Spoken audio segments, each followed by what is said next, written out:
If you're a fan of unconventional gadgets, then you already know about the Moto Z line from Lenovo, the super slim smartphones that sprout more features as quickly as you can say Moto mod. The thing is, those phones are pretty expensive, and they don't have the best cameras. The solution? A less expensive Moto Z and a brand new Moto mod. I'm Michael Fisher, and this is the Mr. Mobile review of the Moto Z Play and the True Zoom Moto mod from Hasselblad.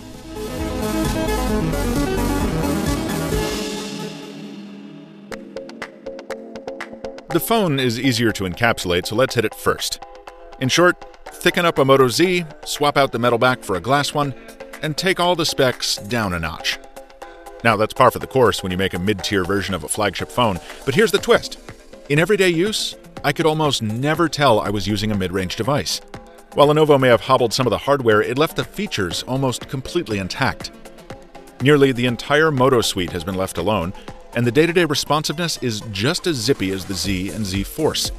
It sounds bogus, I know, but if there was ever a product that proves the folly of focusing too closely on specs, this is it. In fact, some of those spec sacrifices make for a better smartphone. That Snapdragon 625 is less powerful than the 820 in the Moto Z, but Qualcomm specifically calls out how power efficient it is, and this is one time that the reality absolutely matches the marketing. I can't get any current Android phone to last me more than a day, and some, like the original Moto Z, don't always get me that far. Now, the Z Play, with that huge battery working together with the power-sipping processor, usually has about half a charge left when I go to bed. For me, that kind of endurance is totally worth the hidden processing power, especially since I can't even notice a difference in performance. I should mention, though, that the lower amount of RAM does make shuffling apps a bit more pokey. Also, the screen res takes a downgrade. It's only Full HD. On the flip side, the glass back on the Play is very soft. It's much more prone to scratches than the metal panel of the Z. And weirdly, the style shells don't seem to fit as snugly either. Other mods lock on just fine, though. As Lenovo promised, everything is interchangeable across the Z line. I've used the Toomey battery pack and JBL sound dock on the Play, and they work just as well as they do on the other Zs. Let's get to the newest of the mods. Hasselblad is a Swedish company that's been in the camera business long enough to have literally put cameras on the moon. And it pays homage to its 75th anniversary with a little Easter egg on the face of this, its first ever smartphone accessory. This is the True Zoom. You slap it on the back of a Moto Z, and instantly, it looks more like a classic camera than any smartphone you've seen before. More importantly, it feels like one.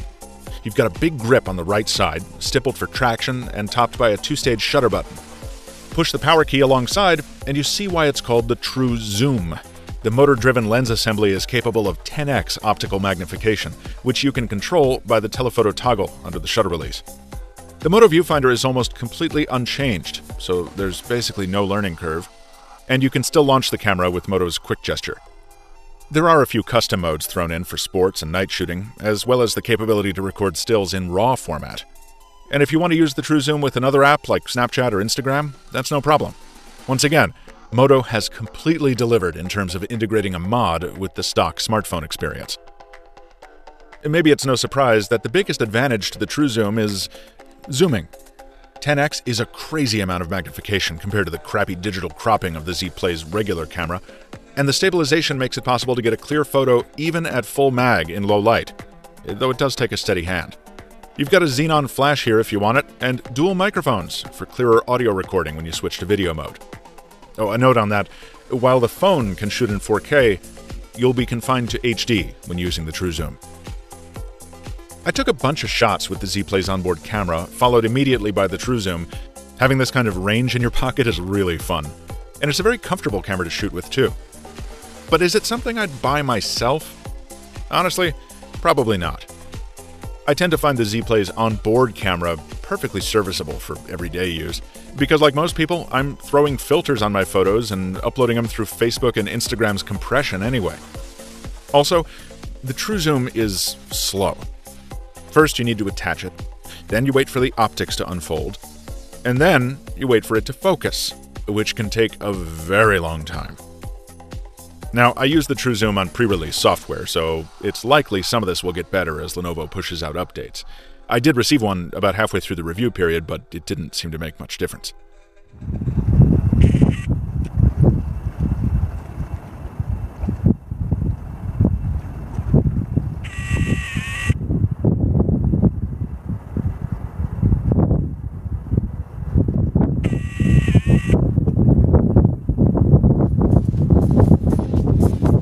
And the True Zoom suffers from the same convenience issues a lot of Moto mods do. It's too cumbersome to leave on there all the time, so you need to carry it separately, and so now you're devoting 2 pockets to your phone instead of just 1. Now, if you're the kind of person who carries a point-and-shoot camera anyway, you're already used to that. And maybe in that case, the True Zoom makes sense. It's really the only way I can see to justify the suggested retail price. Check the description for that, as it wasn't finalized by press time. And as a final quibble, I wish Hasselblad would have thrown in some extra storage, or at least a small battery, like some other Moto mods do. The upshot?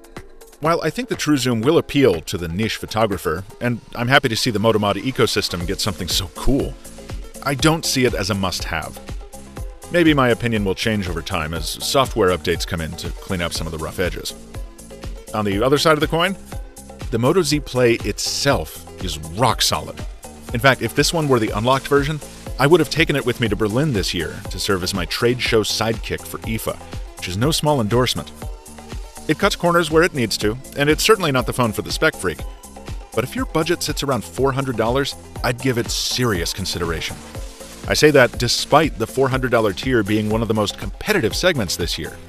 The Z Play has no trouble keeping up. Again, check the description for the suggested retail price, and for now, it is a Verizon Wireless exclusive in the States, but you can expect its unlocked counterpart to launch later this year. I mentioned IFA 2016 before, folks. Subscribe so you don't miss more Mr. Mobile videos at one of the biggest tech shows of the year. Until next time, thanks for watching, and stay mobile, my friends.